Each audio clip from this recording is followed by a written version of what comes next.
Iman kita tentang Yesus itu clear ya, karena itu sudah berjalan selama 20 abad sejak gereja mula-mula pada zaman Alkitab, kemudian pada zaman murid-murid yang nulis Alkitab, artinya murid-murid para rasul, sampai konsili-konsili gereja awal ketika gereja menghadapi ajaran-ajaran bidat. Itu sebenarnya sudah clear. Jadi intinya iman Kristen meyakini berdasarkan ajaran para rasul, ya tentu yang ini jelas sekali bahwa Kristus itu sepenuhnya Allah sebagai firman dari Tuhan sendiri. Dan yang kedua sepenuhnya manusia ketika Kristus itu datang ke dunia dikandung oleh Bunda Maria. Dan dalam hal ini maka iman kita mengajarkan bahwa Kristus sepenuhnya sebagai Allah itu tidak merujuk kepada kemanusiaannya yang kelihatan, tetapi kepada firman Allah yang sudah ada sebelum segala sesuatunya ada, sesuai dengan apa yang disebutkan dalam Injil Yohanes pasal 1 ayat 1. Pada mulanya adalah firman,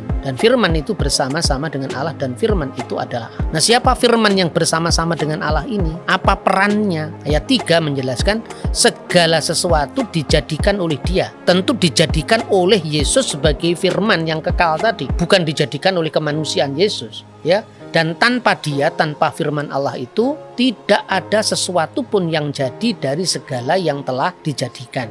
Lah itulah yang di dalam bahasa teologi disebut praeksistensi putra Allah. Jadi Yesus sudah ada sebelum segala sesuatu ada karena Dia firman Allah.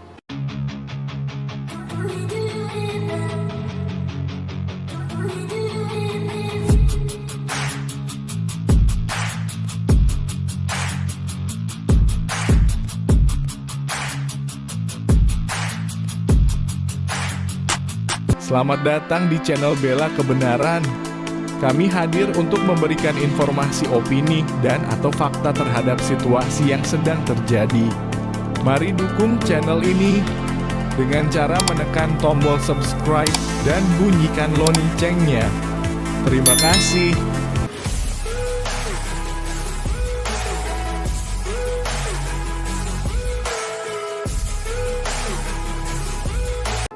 Bagaimana menjelaskan siapa Yesus Kristus bagi kita, bagi iman kita?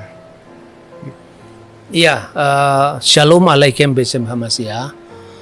Salam sejahtera untuk saudara-saudara dalam Kristus. Jadi sebetulnya iman kita tentang Yesus itu clear ya, karena itu sudah berjalan selama 20 abad sejak gereja mula-mula pada zaman Alkitab, kemudian pada zaman murid-murid yang nulis Alkitab, artinya murid-murid para rasul, sampai konsili-konsili gereja awal ketika gereja menghadapi ajaran-ajaran bidat. Itu sebenarnya sudah clear. Jadi intinya iman Kristen meyakini berdasarkan ajaran para rasul, ya tentu yang ini jelas sekali bahwa Kristus itu sepenuhnya Allah sebagai firman dari Tuhan sendiri.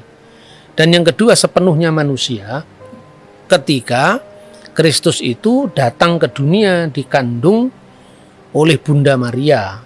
Dan dalam hal ini maka iman kita mengajarkan bahwa Kristus sepenuhnya sebagai Allah itu tidak merujuk kepada kemanusiaannya yang kelihatan, tetapi kepada firman Allah yang sudah ada sebelum segala sesuatunya ada, sesuai dengan apa yang disebutkan dalam Injil Yohanes pasal 1 ayat 1. Pada mulanya adalah firman, dan firman itu bersama-sama dengan Allah, dan firman itu adalah Allah. Nah, siapa firman yang bersama-sama dengan Allah ini? Apa perannya? Ayat 3 menjelaskan segala sesuatu dijadikan oleh Dia. Tentu dijadikan oleh Yesus sebagai firman yang kekal tadi, bukan dijadikan oleh kemanusiaan Yesus. Ya. Dan tanpa Dia, tanpa firman Allah itu, tidak ada sesuatu pun yang jadi dari segala yang telah dijadikan. Lah itulah yang di dalam bahasa teologi disebut praeksistensi putra Allah. Jadi Yesus sudah ada sebelum segala sesuatu ada karena Dia firman Allah. Allah menciptakan dengan firman-Nya, dan tidak mungkin kalau firman itu ada kemudian setelah Allah. Nah, sebetulnya disebut firman di sini bukan sekedar kata-kata verbal, ya. Firman di sini sebetulnya bahasa aslinya itu logos. Logos itulah yang menjadi bahasa kita logik, logikos, logika. Jadi firman itu sesungguhnya adalah kemahasabdaan Tuhan. Jadi sabda atau firman itu tidak hanya berarti kata-kata verbal atau efek atau akibat dari kata-kata. Kalau akibat dari kata-kata alam semesta ini, langit, bumi, laut seisinya ini kan diciptakan oleh firman Allah. Jadilah terang, maka terang itu jadi. Jadi itu efek dari firman tadi. Tetapi Yesus itu firman itu sendiri. Nah, jadi dengan demikian tidak mungkin kalau firman Allah itu tidak kekal. Karena kalau firman Allah tidak kekal berarti ada waktu di mana Allah sebagai the existence, sebagai wujud sudah ada, firmannya belum ada. Berarti kan pernah ada waktu di mana Allah tidak punya firman, dan itu tidak masuk akal kan. Nah, ketika firman itu menjadi manusia, dia dikandung oleh perawan Maria tanpa campur tangan seorang laki-laki. Artinya bahwa Yesus itu sepenuhnya manusia. Jadi jangan orang salah paham, Tuhan kok lapar, Tuhan kok haus, Tuhan kok dicobai. Yang dicobai, yang haus, bahkan yang mati, itu bukan keilahiannya. Maka dalam Alkitab disebutkan sangat jelas sekali, dia yang dibunuh dalam keadaannya sebagai manusia. Karena firman sendiri benar-benar menjadi manusia, bukan setengah manusia. Firman itu telah menjadi manusia dan tinggal di antara kita. Dan kita telah melihat kemuliaannya, yaitu kemuliaan yang diberikan kepadanya sebagai anak tunggal Bapa, penuh kasih karunia dan kebenaran. Ini saya kira clear sekali. Maka ketika gereja menghadapi ajaran sesat Arius, ya, ketika gereja menghadapi ajaran sesat Arius yang mengatakan bahwa pernah ada waktu di mana anak Allah itu tidak ada, gereja langsung berkumpul. Nah, waktu itu kan belum ada perpecahan, ya, gereja itu masih. Tahun berapa, Pak? Tahun 325. Jadi waktu itu belum ada aliran-aliran gereja, belum ada perpecahan gereja, karena perpecahan gereja itu baru terjadi tahun 451. Jadi waktu itu yang namanya gereja itu ya semua gereja Katolik dan semua gereja Ortodok. Artinya apa? Bukan Katolik sebagai institusi yang sekarang ini berpisah dengan gereja Ortodok atau Ortodok yang berpisah dengan Katolik, tidak. Tapi sifat gereja yang adalah universal. Artinya berlaku bagi semua bangsa, berlaku bagi semua kaum, itu artinya katolon, gereja yang bersifat Katolik. Begitu setiap gereja itu bersifat Ortodok. Artinya gereja itu menganut ajaran lurus yang diterus sampaikan tanpa putus dari para rasul. Makanya kalau ada gereja Roma, ya gereja di wilayah yurisdiksi Roma, gereja di wilayah yurisdiksi Antioquia, seperti yang diceritakan dalam Alkitab, ya, bahwa orang-orang mengikut Yesus itu pertama kali disebut Kristen itu kan di Antioquia. Kemudian dari Antioquia ke Roma, dari Roma Konstantinopel, kemudian di situ ada Alexandria. Jadi semua gereja sudah kumpul jadi satu. Lalu mengatakan tidak bisa, Arius itu salah. Karena apa? Kalau firman itu pernah tidak ada, berarti pernah ada Allah tanpa firmannya. Masa Allah pernah tidak punya firman? Kalau Allah pernah tidak punya firman, berarti Allah pernah tidak bisa mencipta. Jadi Allah dengan firmannya, dengan rohnya itu kekal. Itu kira-kira apa yang kita bisa pahami dari ajaran Kristen yang paling dasar tentang siapakah Yesus Kristus. Baik. Nah, kemudian selalu, Pak, kalau yang dikatakan ada putra, ada anak Allah, ada Bapa, ada Roh Kudus. Nah, berbicara mengenai Tritunggal, ini kan suatu hal yang sulit juga untuk dapat dimengerti oleh orang-orang awam, terutama orang-orang yang selalu ya menyerang, mengatakan Allahmu tiga dan lain sebagainya. Gimana sih, Pak? Apa yang dikatakan Alkitab sebagai bukti-bukti bahwa Allah itu Tritunggal? Oke. Jadi sebetulnya gini, ya. Alkitab kita itu kan perjanjian lama dan perjanjian baru, ya. Perjanjian lama itu sesungguhnya Alkitab yang sama yang dimiliki oleh orang Yahudi di seluruh dunia, yang dikenal dengan Tanakh, ya. Singkatannya kitab Torah. Torah itu kelima buku Musa itu, kemudian kitab nabi-nabi dan tulisan-tulisan suci yang lain yang diawal dari Mazmur, dikenal dengan Ketubim. Makanya Yesus mengatakan seperti yang tertulis tentang anak manusia dalam kitab Taurat Musa, dalam kitab nabi-nabi dan dalam Mazmur. Karena Mazmur itu dalam sistematik kuno itu buku pertama dari Ketubim, yaitu tulisan-tulisan lain selain Nebiim dan Torah. Nah, itu Taurat yang sama. Jadi baru yang kedua itu perjanjian baru. Jadi yang kita sebut perjanjian lama itu sebetulnya kitab Yahudi.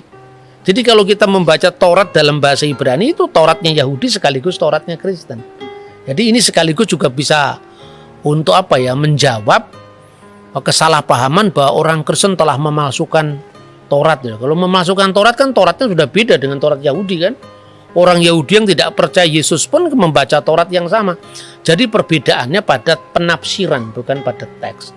Nah begitu kita membaca kitab Taurat, kitab pertama kan namanya Bereshit, Sefer Bereshit, Sefer Wayikra, Sefer Elishemot, Sefer Wayikra, Sefer Bemidbar dan Sefer Eliharivarim, kitab Kejadian, Keluaran, Imamat, Bilangan, Ulangan. Kita membaca pertama kitab suci kita ini ya tentu dari kanan ke kiri. Ya karena kalau bahasa Ibrani itu seperti bahasa Arab kanan ke kiri. Itu di situ sudah ada Tritunggal. Coba dibaca Bereshit pasal 1 ayat 1 sampai dengan ayat 3 dalam bahasa aslinya. Oke, sebelumnya saya perkenalkan dulu. Jadi Mas Edward ini adalah kader dari Institute for Syria Culture Studies. Itu lembaga pelayanan yang memang mengkaji tentang kekristenan Timur ya, kekristenan Timur itu supaya kita tidak kehilangan akar sejarah kita. Dan YCS itu bukan gereja, tapi itu adalah lembaga kajian dan dia sudah belajar bahasa Ibrani langsung dari sumber aslinya di Israel. Ya, Israel Institute of Biblical Studies. Nah, kita bisa langsung membaca teks ini dari bahasa aslinya. Silakan. Ya, dari kitab Kejadian atau Sefer Bereshit, Bereshit bara Elohim et Hashamayim ve et Haaret. Dari pasal 1 ayat pertama ini kita menemukan existence of God, eksistensi Bapa, disebut sebagai Elohim. Kemudian di ayat kedua, ve Haaret hayeta tohu vavohu, ve Hoshea alvenetehom. Kemudian dilanjutkan dengan ve ruach Elohim. Di sini pribadi Allah yang kedua adalah ruach Elohim atau Roh Kudus atau Roh Allah. Veruah Elohim merachefet alfnei hamayim. Nah, di ayat ketiga kita menemukan pribadi yang ketiga, Vayomer Elohim, Amar Elohim atau Logos. Berfirmanlah Allah, Yehior, Vayehior. Jadilah terang, dan terang itu pun jadi. Karena hanya dengan berfirman Allah bisa menciptakan segala sesuatu. Dari tidak ada menjadi ada. Creatio et nihilo. Creatio et nihilo. Wow. Berarti tanpa disadari sejak awal itu sebenarnya eksistensi daripada arah Tritunggal, penjelasannya itu kalau kita selidiki itu sudah tertulis sejak buku pertama. Iya, sejak buku pertama Torah. Jadi itu bukan ciptaannya Paulus atau ciptaannya konsili gereja, tidak. Banyak kan yang berkata begini, kata-kata Yesus kami percaya, tetapi kami tidak percaya sama sekali kata-kata murid-muridnya Nabi, termasuk Paulus, Petrus ini tidak mau percaya. Jadi kan banyak yang seperti itu. Itu orang yang bersifat ahistoris. Jadi misalnya ya orang nuduh bahwa Paulus itu telah memalsu Taurat. Mana yang dipalsukan Paulus? Dia tidak bisa menunjukkan. Misalnya ya kalau Paulus mengatakan Yesus itu dijadikan Tuhan, bukan Paulus yang ngomong begitu. Karena Yohanes kan bukan Paulus. Justru yang menekankan aspek keilahian Kristus secara bahasa yang sangat clear itu Yohanes. Firman itu bersama-sama dengan Allah dan firman itu adalah Allah. Di Paulus malah tidak clear, artinya memang Paulus sedang tidak berbicara tentang doktrin itu, tapi Yohanes clear sekali.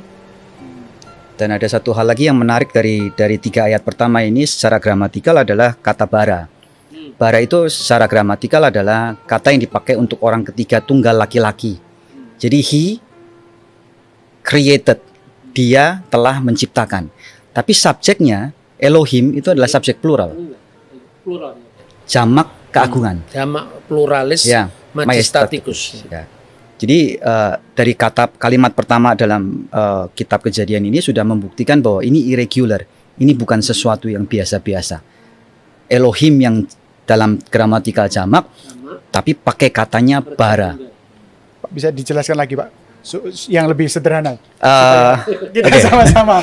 Jadi kalau betul-betul menguasai. kalau di bahasa Ibrani itu ada gender kata. Ada gender kata, terus siapa yang berbuat itu bisa dilihat dari verbanya. Nah, bara itu saya bikin gampangnya adalah bara itu adalah orang ketiga tunggal laki-laki. Jadi kalau perempuan nggak boleh pakai bara. Kalau mereka nggak boleh pakai bara. Bara itu hanya untuk dia laki-laki. Jadi jelas itu tunggal, bukan jamak. Tapi subjeknya Elohim, Hirik Yod Mem itu menunjukkan bahwa dia itu jamak. Jadi memang irregular. Dari awal kisah penciptaan emang sudah irregular. Menarik sekali kalau kita belajar dari bahasa aslinya. Ya. Sekarang Pak, tolong dijelaskan kembali. Mengapa gini? Kok Bapa, Putra, Roh Kudus itu disebut pribadi? Ini kata pribadi itu juga bukan dalam pribadi fisik manusia yang terpisah satu dengan yang lain. Ini banyak orang yang salah paham dan pahamnya salah. Diulang-ulang sepanjang zaman. Kadang-kadang orang mengartikan kata pribadi, yaitu persona. Dalam bahasa Latin persona. Itu diartikan pribadi dalam makna psychological personality. Jadi pribadi dalam makna psikologis. Ya, pribadi dalam makna psikologis itu satu pribadi hanya bisa dimiliki oleh satu substansi. Pribadi saya satu, substansi saya artinya keberadaan saya juga satu. Tetapi dalam konteks bahasa teologis atau bahasa Alkitab ya, itu artinya bukan sekedar pribadi manusia yang terpisah satu sama lain, tapi lebih tepat dianggap disebut sebagai metaphysical personality. Jadi meta itu disebalik fisik, disebalik yang fisik. Jadi ini tidak merujuk kepada pribadi ABC itu atau oknum-oknum yang berjejer tiga, bukan seperti itu. Makanya di dalam bahasa Latin ya itu disebut una substantia tres persona. Jadi artinya satu substansi dalam tiga persona. Hubungannya seperti apa? Diskresi non separati. Bisa dibedakan tetapi tidak bisa dipisahkan. Ya, distingsi non divisi. Jadi dia memiliki kekasan masing-masing. Jadi Bapa bukanlah Putra, Putra bukanlah Roh Kudus bukan Bapa, tapi Bapa, Putra dan Roh Kudus adalah Allah yang esa. Jadi bisa dibedakan, memiliki kekasan masing-masing, tapi secara tidak terbagi. Jadi wujudnya hanya satu, eksistensinya hanya satu. Makanya selalu orang akan gagal kalau memahami Tuhan dalam bahasa matematika atau dalam bahasa fisik. Bahkan kalau kita belajar yang namanya ya ilmu filsafat dasar loh. Filsafat di sini bukan aliran filsafat ya. Artinya disiplin berpikir yang benar. Ada paling sederhana orang belajar filsafat atau filsafat teologi lah. Ada 3 proses manusia dalam mencari ilmu pengetahuan. Yang pertama yang paling dasariah itu adalah fisik.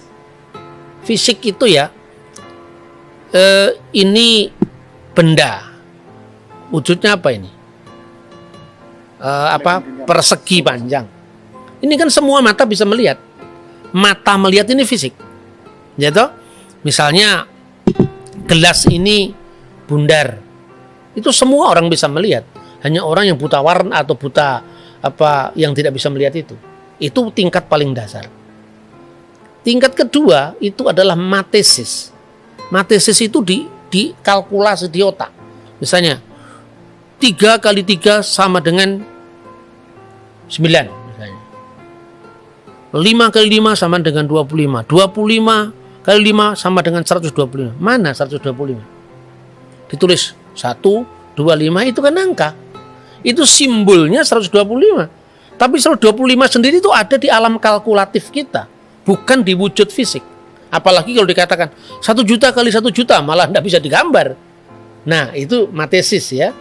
Baru yang terakhir itu metafisik. Di sebalik yang fisik, di sebalik yang matematis. Itulah Tuhan, itulah alam keabadian. Jadi bicara tentang Tuhan itu tidak sama dengan bicara satu Alek, seorang Bambang, seorang Yusuf, tidak bisa. Maka seperti contohnya paling gampang, itu sering saya ulang-ulang contoh itu. Tuhan itu beserta orang yang sabar. Berapa jumlah Tuhan? 1. Ya toh? Elohim Echad. Tuhan cuma satu. Berapa jumlah orang yang sabar di Surabaya? Katakanlah misalnya ada 10.000 orang yang sabar. 10.000 orang yang sabar itu tinggal di 10.000 tempat yang berbeda-beda pada saat jam yang sama. Tuhan jumlahnya satu, beserta dengan 10.000 orang. 10.000 orang di 10.000 tempat yang berbeda-beda. Tuhan jumlahnya satu, yang disertai 120.000 orang. Apakah Tuhan jadi 120.000 atau jadi 100.000? Tidak. Karena Tuhan itu roh. Roh itu bukan dalam makna fisik toh, artinya dia hadir di segala tempat, di segala ruang, di segala waktu, beyond time, beyond space. Itu maknanya bahwa Allah itu tidak bisa disamakan dengan manusia. Begitu juga pribadi. Untuk lebih jelasnya, tolong dibaca Bereshit pasal 1 ayat 26 dan 27, dan tolong dianalisis langsung teksnya ya. Kejadian 1 ayat 26 dan 27 ini tentang penciptaan manusia.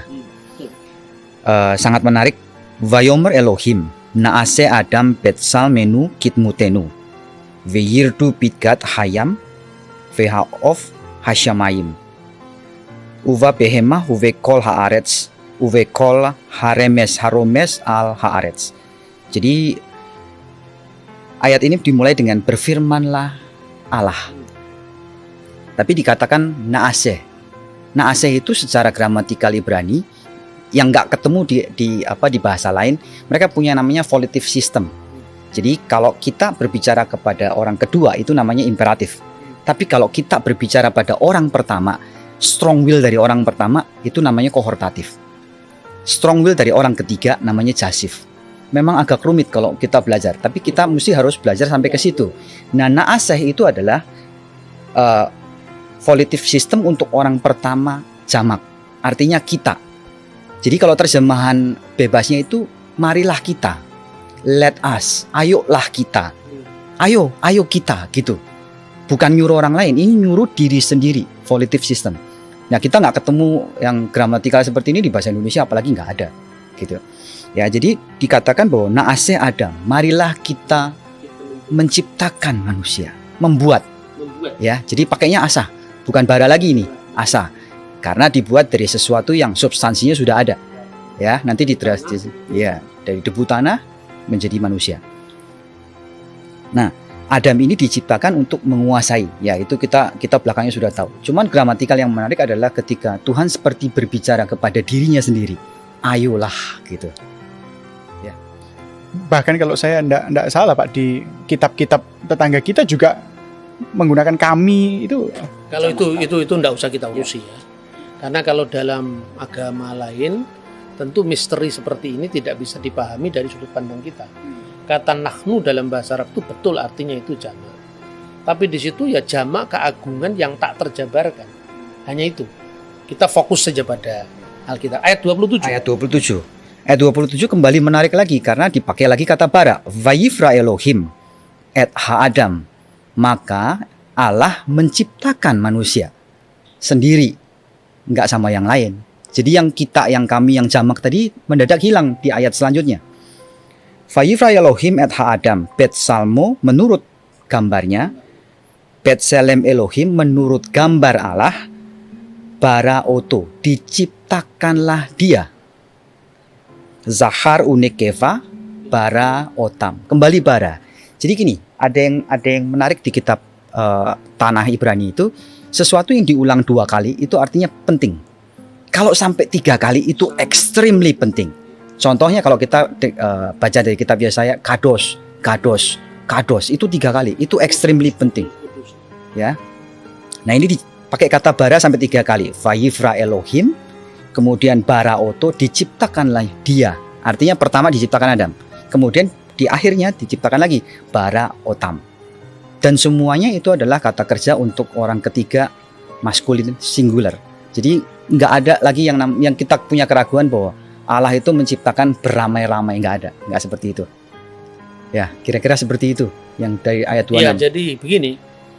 Ayat 26 itu sesungguhnya bukan Allah melibatkan ciptaannya untuk membuat manusia, tidak. Tetapi seperti tadi sudah dijelaskan, itu menggambarkan tentang bagaimana seolah-olah, ini kalau tafsiran Yahudi ya, Tuhan itu mendeklarasikan mendeklar rencananya mau membuat manusia menurut gambar dan rupanya. Tapi di situ digunakan bukan kata bara tapi asah. Artinya itu menjadikan dari yang sudah ada. Nah, sementara dalam pasal ayat 27 itu digunakan kembali kata bara, bahkan ditekankan sampai 3 kali. Itu menunjukkan bahwa penciptaan hanya dilakukan oleh Allah seorang diri. Makanya dalam kitab Nabi Yesaya itu dia yang telah membentangkan langit seorang diri. Jadi tidak ada teman, tidak ada sekutu bagi Tuhan. Nah, tetapi pertanyaannya sekarang, dengan siapa Tuhan seolah-olah mau mengajak bicara itu kan? Kalau di dalam tafsiran Yahudi Rabbinik, dan ini pada masa-masa abad pertengahan, itu diartikan Tuhan berbicara kepada sidang ilahi. Nah, banyak orang Kristen kemudian menuduh bahwa orang Yahudi telah melibatkan ciptaan untuk turut menjadikan, tidak juga. Jadi kita juga sekalipun tidak sependapat dengan Yahudi, tapi kita tidak boleh juga menyalahpahami orang Yahudi. Bagaimanapun juga kekristenan itu kan memiliki akar yang sama dari keyahudian ya. Hanya kekristenan itu dulu kan salah satu dari bagaimana cara orang Yahudi memahami misteri Tuhan itu. Dan orang-orang Kristen itu adalah orang-orang Yahudi dulunya yang memahami bahwa Allah itu sudah menggenapi janjinya lewat Yesus Kristus. Makanya kalau dalam iman Kristen itu bukan dipahami sebagai sidang ilahi seolah-olah Tuhan itu mengajak malaikatnya untuk menyaksikan ya, menyaksikan bukan turut mencipta, sebab di dalam ayat 27 jelas-jelas kata bara hanya diterapkan bagi Allah. Tetapi yang menarik begini, tafsiran Yudaisme bahwa kita di situ artinya apakah itu sidang ilahi atau bukan, itu bukan tafsiran tunggal. Kita bisa melihat misalnya seorang filosof Yahudi, dia lahir tahun 20 sebelum Masehi dan meninggal tahun 50 setelah Masehi. Dia mengatakan begini dalam tafsirannya itu, bahwa kata kita di sini merujuk bukan kepada malaikat, tapi kepada logos. Karena dia nulis dalam bahasa Yunani ya. Logos itu firman. Jadi Tuhan berbicara dengan dirinya sendiri dengan firman-Nya. Dan tafsiran semacam itu juga ada dalam literatur Yahudi yang lain ya. Misalnya di dalam Targum. Targum itu terjemahan dalam bahasa Aram dari kitab suci Perjanjian Lama. Misalnya di dalam Targum Yerusalem itu dikatakan ubara mimra di alaha yat Adam ya, maka telah diciptakan oleh firman Allah, yaitu mimra. Adam itu bedemuteh menurut gambarnya, dan bedemut min khedem alaha, dan menurut gambar dari dia yang bersama-sama dengan Allah diciptakanlah manusia itu laki-laki dan perempuan. Perhatikan. Wow, dia yang bersama-sama dengan Allah. Ingat apa kita? Yohanes 1 ayat 1. Pada mulanya adalah firman, dan firman itu bersama-sama dengan Allah, dan firman itu adalah Allah. Di Targum ini dikatakan ya bahwa mimra alaha, artinya firman Allah telah menciptakan Adam itu menurut gambarnya, dan menurut gambar dari dia yang bersama-sama dengan Allah telah diciptakan manusia itu laki-laki dan perempuan. Telah diciptakan dia baik laki-laki maupun perempuan. Jadi artinya tidak benar kalau dikatakan Yohanes pasal 1 ayat 1 itu himnon neoplatonis, itu tidak betul itu. Itu dari Yudaisme sendiri. Nah itulah makanya kira-kira menutup dari sesi kita ini ya. Kira-kira disimpulkan apa? Ketika orang Yahudi, dan kita sangat respect karena itu ya saudara dalam Taurat ya, saudara satu Taurat, artinya Taurat kita kan satu kan, meskipun tafsirannya beda. Bahwa orang Yahudi kemudian menolak bahwa mimra itu adalah Yesus, itu kan soal tafsir. Tetapi bahwa orang Kristen memaknai mimra itu adalah praeksistensi Yesus, artinya Yesus sebelum datang ke dunia, itu juga tafsir orang Kristen. Dan tafsir orang Kristen itu menurut kita orang Kristen bukan sekedar tafsir bebas, apalagi terjun bebas. Itu tafsir yang dibimbing oleh Roh Suci melalui saksi-saksi sejarah. Kalau dulu orang Yahudi selalu mengidentikan iman mereka dengan bapa-bapa leluhur, sekarang orang Kristen bapa leluhurnya ya para rasul, muridnya para rasul. Karena tidak semua orang Kristen Yahudi. Ada orang Kristen yang berasal dari Yehudim, ya, jemaat Yerusalem. Ada orang Kristen yang berasal dari Goyim, jemaat Antioquia, Roma, Alexandria. Dan pada zaman Mesias menurut ajaran iman bapak-bapak gereja, antara Goyim dan Yehudim itu disatukan dalam satu payung. Makanya nanti kita mengenal, aku percaya akan satu gereja yang kudus, yang yang rasuli. Itu terjemahan dari kata Katolik dan rasuli. Nah, jadi pertanyaannya, boleh-boleh saja orang menafsir itu sidang ilahi. Itu tidak salah. Secara gramatika tadi tidak salah kan? Karena kita tidak pernah tafsir Yahudi, tidak pernah melibatkan malaikat untuk diajak rame-rame menciptakan. Tidak salah. Tapi pertanyaannya kira-kira lebih detail lagi. Makanya orang Kristen memahami ada kata pribadi yang berbeda tapi tidak terpisah, yang punya kekasan tapi tak terbagi. Itu latar belakangnya. Pertanyaannya gini, ketika Tuhan menciptakan manusia, sidang ilahi dari para malaikat kan, itu kan sudah ada. Terus kemudian Tuhan mendeklar kepada para malaikat, saksikan, baiklah kita, ya. Tuhan bicara kepada dirinya kalau menurut gramatika itu, membuat manusia, na'aseh, menurut gambar dan rupa kita. Itu kan malaikatnya sudah ada. Nah, pertanyaannya sekarang, sebelum malaikat diciptakan, ketika Tuhan menciptakan malaikat, Tuhan menciptakan aras atau menciptakan Metatron, ya, Tronos, takhta ilahi, takhta sekinah, dan seterusnya. Tuhan menciptakan langit dan bumi, Tuhan menciptakan alam semesta, dan waktu itu malaikat juga belum ada. Lalu Tuhan ngomong sama siapa? Jadi Tritunggal itu pendalaman dari apa yang tadi ditafsirkan oleh para rabi tadi. Ya, Tuhan bicara sama sidang ilahi dengan malaikat. Itu kan malaikatnya sudah ada. Sebelum malaikat belum ada, sebelum malaikat itu ada, Tuhan terus bicara sama siapa? Yang lebih masuk akal, Tuhan berbicara dengan dirinya sendiri. Dan itulah Tuhan berbicara dengan firman-Nya dan roh-Nya. Itulah sebabnya kita percaya dengan Tritunggal Maha Kudus. Itu ilmu tinggi nih. Ya toh? Saya kira itu.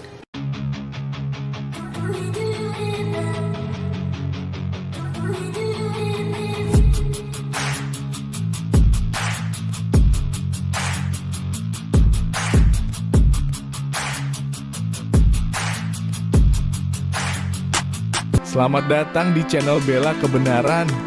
Kami hadir untuk memberikan informasi opini dan atau fakta terhadap situasi yang sedang terjadi. Mari dukung channel ini dengan cara menekan tombol subscribe dan bunyikan loncengnya. Terima kasih.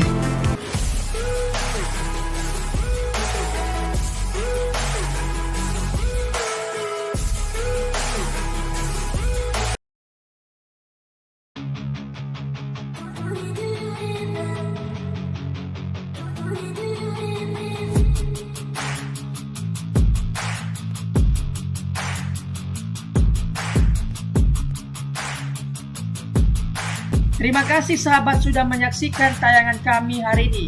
Tuhanlah yang membalas dan memberkati kita semua. Apabila sahabat diberkati, marilah kita dengan murah hati untuk share video ini kepada teman-teman kita yang lain, kepada grup-grup keluarga dan sebagainya. Dan jangan lupa meninggalkan komentar di bawah video ini, serta menekan tombol subscribe video kami, sehingga sahabat tidak ketinggalan video-video terbaru dari kami. Terima kasih. Tuhan Yesus memberkati kita semua. Dan dengarkanlah firman Tuhan singkat ini. Mintalah maka akan diberikan kepadamu. Carilah maka kamu akan mendapat. Ketuklah maka pintu akan dibukakan bagimu. Kita harus melakukan sesuatu sampai sesuatu itu akan terwujud atas hidup kita. Minta, cari, dan ketuklah maka Tuhan pasti membukakan pintu. Lukas 18 ayat 1. Yesus mengatakan suatu perumpamaan kepada mereka untuk menegaskan bahwa mereka harus selalu berdoa dengan tidak jemu-jemu. Kita berdoa dengan tidak jemu-jemu. Terus minta, maka pasti akan diberikan. Tuhan Yesus berkata, "Karena itu aku berkata kepadamu, apa saja yang engkau inginkan ketika engkau berdoa, percayalah bahwa engkau telah menerimanya dan engkau akan memilikinya." Amini ayat firman Tuhan ini, bahwa Tuhan pasti memberikan segala sesuatu yang kita butuhkan. Semoga Allah, sumber pengharapan, memenuhi kamu dengan segala sukacita dan damai sejahtera dalam iman kamu, supaya oleh kekuatan Roh Kudus kamu berlimpah-limpah dalam pengharapan. Terima kasih. Apabila sahabat ada komentar dan pendapat yang lain terhadap video hari ini, boleh tuliskan komentarnya, pendapatnya di kolom komentar di bawah video ini, sehingga kita boleh diskusi